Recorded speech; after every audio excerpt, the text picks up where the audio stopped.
BGB ও স্থানীয় বাসিন্দাদের শক্ত অবস্থানের কারণে সীমান্তে কাঁটাতারের বেড়া নির্মাণ কাজ বন্ধ রাখতে বাধ্য হয়েছে ভারত।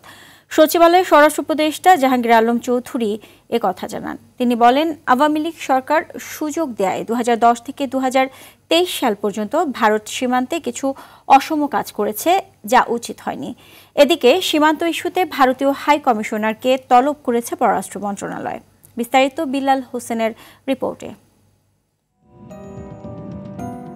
সম্প্রতি নওগাঁ, চাঁপাইনবাবগঞ্জ, লালমনিরহাট সীমান্তে আন্তর্জাতিক সীমান্ত আইন লঙ্ঘন করে কাঁটাতারের বেড়া নির্মাণের চেষ্টা করে ভারতীয় সীমান্তরক্ষী বাহিনী বিএসএফ। বিজিবি ও স্থানীয় মানুষের বাধায় বেড়া নির্মাণ বন্ধ করতে বাধ্য হলেও দুদেশের সীমান্তে উত্তেজনা দেখা দেয়।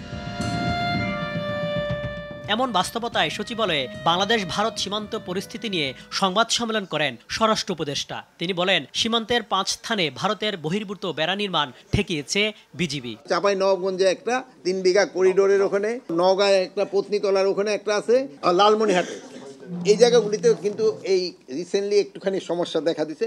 বিজিবির সাথে আমাদের জনগণ খুব শক্ত অবস্থান নেওয়ায় এরা কিন্তু অন্যান্য জায়গা থেকে কাজ তারা বন্ধ করতে বাধ্য হয়েছে। উপদেষ্টা জানান, বিগত আমলে আওয়ামী লীগ সরকার সুযোগ দেয় 160টি স্থানে কাঁটাতারের বেড়া দিয়েছে ভারত, যার 78টিতেই ঝামেলা রয়েছে। 2010 সাল থেকে 2023 সালের ভিতরে আগের সরকার এখানে কিছু কিছু জায়গায় তারা ইন রাইটেন তারা লিখিত দিয়ে গেছে, এই জায়গায় এটা করতে পারবা, এই জায়গায় এটা করতে পারবা, বাট যেগুলি তাদের দেওয়াটা উচিত হয় নাই।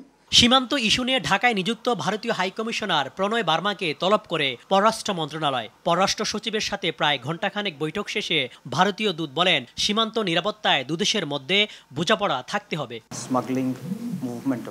সীমান্ত অপরাধীন রাখতে আমরা প্রতিশ্রুতিবদ্ধ, যাতে করে চোরাচালানো অপরাধীদের চলাচল রোধ করা সম্ভব হয়। নিরাপত্তার জন্য সীমান্তে কাঁটাতারের বেড়া দেওয়ার ক্ষেত্রে দুই দেশের মধ্যে সমঝোতা আছে। সীমান্ত রক্ষা বাহিনীগুলো নিজেদের মধ্যে যোগাযোগ রক্ষা করে চলেছে। আশা করি যে সমঝোতা হয়েছে তা বাস্তবায়ন হবে। সীমান্তে অপরাধ দমনের চ্যালেঞ্জ মোকাবেলায় উভয় পক্ষের মধ্যে আলোচনা হয়েছে বলে জানান Pranay Barma. Thank you very much. Billal Hossain, RTV, Dhaka.